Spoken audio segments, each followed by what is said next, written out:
नमस्कार, मेरे चैनल में आपका स्वागत है। इस वीडियो में हम करेंगे कंबस्शन एंड फ्लेम के सभी क्वेश्चन आंसर्स। चलिए शुरू करते हैं फर्स्ट क्वेश्चन से। List conditions under which combustion can take place. वो कंडीशंस बताइए कि जिसमें कंबस्शन क्या होता है, किसी भी वस्तु का जलना, वो किस किस कंडीशंस में हो सकता है। कंबस्शन आंसर है combustion can take place in the presence of. First है एक कंबस्टिबल सब्सटेंस, एक सब्सटेंस होना चाहिए जो जल सके। सेकंड है ऑक्सीजन या हम एयर, एयर की प्रेजेंस में ही कंबस्शन हो सकता है। थर्ड है reaching ignition temperature of the substance, जैसे ही किसी भी कंबस्टिबल सब्सटेंस का एक जो इग्निशन टेम्परेचर है कि वहां तक पहुंच के उसको वो जलेगा, जब तक वो नहीं पहुंचता तो कंबस्शन नहीं हो सकता। आगे है question number 2, fill in the blanks. Burning of wood and coal causes pollution of air. A liquid fuel used in home is LPG, liquefied petroleum gas. C है fuel must be heated to its ignition temperature before it starts burning. उसके ignition temperature तक उसको heat करना पड़ेगा। D है fire produced by oil cannot be controlled by water, की पानी की हेल्प से हम उसे नहीं कंट्रोल कर सकते क्योंकि पानी की डेंसिटी ज़्यादा है, ऑयल की कम है, ऑयल उसके ऊपर आ जाएगा और आग बढ़ती जाएगी। क्वेश्चन नंबर 3 है explain how the use of CNG in automobiles has reduced pollution in our cities. देखिए जो सीएनजी की वजह से, देखिए जो पेट्रोल और जो डीजल था वो काफी हार्मफुल गैसेस नाइट्रोजन और सल्फर के ऑक्साइड्स को रिलीज करता था जो बाद में एसिड रेन का काम करती थी। लेकिन सीएनजी के यूज से सीएनजी क्या करती है, it gives out less carbon dioxide gas, carbon monoxide gas and sulphur dioxide and nitrogen dioxide gas, which is beneficial as they play crucial role in global warming and acid rain. देखिए ये इन सारी gases को कम release करती है और ये सारी क्या ग्लोबल वार्मिंग के कॉजेज हैं और कुछ इनमें से एसिड रेन के कॉजेज हैं। अगर ये कम रिलीज होंगे तो कम ही हमारी इन्वायरमेंट पे फर्क पड़ेगा। बी है it leaves behind no residue after combustion, और जलने के बाद ये कोई बाद में रेसिड्यू भी नहीं छोड़ती है।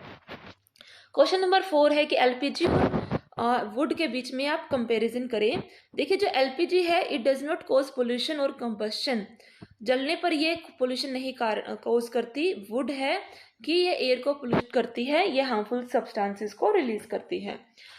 एलपीजी में क्या होता है कि नो स्मोक इज प्रोड्यूस्ड, लेकिन वुड जब जलती है तो स्मोक प्रोड्यूस होता है। LPG it is a liquid fuel, वो लिक्विड फ्यूल है। वुड क्या है, एक सॉलिड फ्यूल है। एलपीजी की जो कैलोरीफिक वैल्यू है कि मतलब 1 किलो एलपीजी को हीट करने पर करीब 55,000 किलो जूल्स एनर्जी हमें मिलती है, लेकिन 1 किलो लकड़ी जलाने पर सिर्फ 17,000 मिलती है एनर्जी। तो वुड की जो कैलोरीफिक वैल्यू है वो कम है और एलपीजी की ज़्यादा होती है। फिफ्थ है it can be easily transported as it can be stored in cylinder. देखिए इसको ट्रांसपोर्टेशन बड़ा इजी है। और वुड का क्या है कि इसको एलपीजी की तरह सिलेंडर में भरकर नहीं ट्रांसपोर्ट कर सकते। Question number 5, give reasons water is not used to control fire involving electrical equipment. देखिए जो पानी है उसको इलेक्ट्रिकल इक्विपमेंट के टाइम नहीं कर सकते क्योंकि ये जो पर्सन उसको जो आग बुझा रहा है उसको भी शॉक दे सकता है, ये आग बढ़ाएगा, आग को कम नहीं करेगा। LPG is better domestic fuel than wood. Answer है कि LPG is better domestic fuel than wood because it does not produce gases nor does it leave any residue behind. Since moreover it has more calorific value than wood. ये अभी हमने इससे पहले question में भी समझा था डिटेल में। क्वेश्चन नंबर 3 है paper by itself catches fire easily whereas a piece of paper wrapped around aluminium file pipe does not. देखिए जो पेपर है उसका इग्निशन टेम्परेचर वो कम होता है इसलिए वो इजिली जल सकता है, लेकिन अगर उसको एल्यूमिनियम की पाइप में रख देंगे तो आग नहीं लगेगी क्योंकि जो हीट है वो एल्यूमिनियम का जो पाइप है वो एब्जॉर्ब कर लेगा और पेपर तक वो आग पहुंचेगी ही नहीं, हीट नहीं पहुंचेगी, तो पेपर का जो इग्निशन टेम्परेचर है वह उस तक नहीं पहुंच पाएगा, तो वो नहीं जल पाएगा। As its ignition temperature is low, the paper by itself catch fire easily, but a piece of paper wrapped around an aluminum pipe does not catch fire easily. As the heat being given get absorbed by aluminum pipe and the pieces of paper does not get its ignition temperature, so it does not burn. आ रहा है समझ में आपको। आगे है question 6, make a label diagram of candle flame. देखिए जो सबसे ऊपर होती है वो हॉटेस्ट पार्ट होती है, बीच में मॉडरेटली हॉट होती है और सबसे बीच नीचे कम हॉट होती है। ये वैक्स कैंडल एक वैक्स की बनी होती है।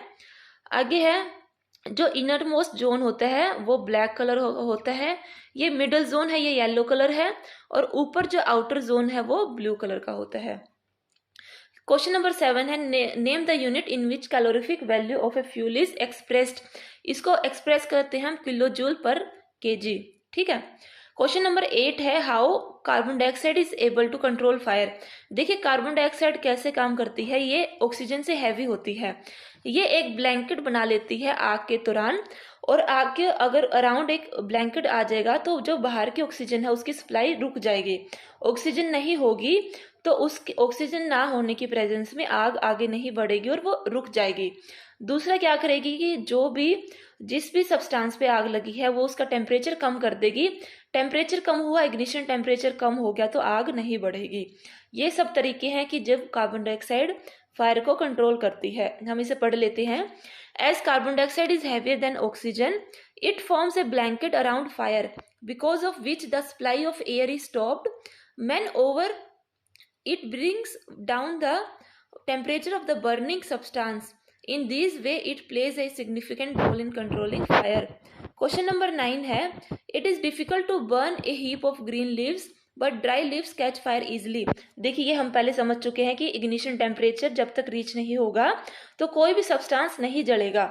Green leaves hold some amount of water, so its ignition temperature get increased and it does not burn easily. On the other hand, dry leaves are waterless, so they catch fire easily because they have low ignition temperature. Question number 10 है which zone of flame does a goldsmith use for melting gold and silver? ये हमें पता था कि जो flame है उसके सबसे ऊपर वाला जो पार्ट होता है उसका टेम्परेचर हाई होता है, तो जो गोल्ड स्मिथ है वो आउटर मोस्ट जोन को ही यूज करता है क्योंकि ये नॉन ल्यूमिनस है और जो गोल्ड और सिल्वर को मेल्ट करने के लिए ये हॉटेस्ट पार्ट ही यूज किया जाता है क्योंकि टेम्परेचर ज्यादा हो जाता है। क्वेश्चन नंबर 11 है एक एक्सपेरिमेंट है 4.5 किलो एक फ्यूल है जिसको कम्प्लीटली बर्न किया गया, हीट प्रोड्यूस हुई वो थी 1,80,000 किलो जूल। कैलकुलेट करो कि उसकी कैलोरीफिक वैल्यू क्या होती है। देखिए कैलोरीफिक वैल्यू क्या होती है, heat produce divided by amount of fuel. हमें हीट कितनी प्रोड्यूस हुई 1,80,000 डिवाइड में किया गया 4.5 किलो तो कितना हुआ 40,000 किलो जूल कैलोरीफिक वैल्यू है उस फ्यूल की। ठीक है। आगे question number 12 can the process of rusting be called combustion discuss. देखिए the process of rusting emit heat during the formation of its oxide, so we can call the process of rusting as slow combustion. देखिए rusting में भी क्या होती है कि oxides बनते हैं और कंबस्शन में भी ऑक्साइड बनते हैं, तो हम इसे कंबस्शन क्या होते हैं केमिकल प्रोसेस है, रस्टिंग भी एक केमिकल प्रोसीजर है, तो इसलिए हम इसको एक स्लो कंबस्शन बोल सकते हैं। क्वेश्चन नंबर 13 है कि Abida and Ramesh were doing an experiment in which water was to be heated in a beaker. Abida kept the beaker near the wick in the yellow part of the candle flame. Ramesh kept the beaker in the outermost part of the flame. किसका पानी जल्दी कम time में गर्म होएगा। देखिए रमेश ने क्या किया कि उसको आउटर पार्ट में रखा और हमें पता है कि जो आउटर पार्ट है उसका टेम्परेचर ज्यादा हो जाता है, तो रमेश ने जो पानी रखा वो जल्दी गर्म हो जाएगा। ठीक है। क्वेश्चन नंबर आगे हमारा ये चैप्टर खत्म हो चुका, ये क्वेश्चन आंसर्स हमारे खत्म हो गए। आई होप कि आपको वीडियो अच्छा लगा होगा। प्लीज मेरे चैनल को लाइक करें, शेयर करें, सब्सक्राइब भी करें। Thank you for watching. Thank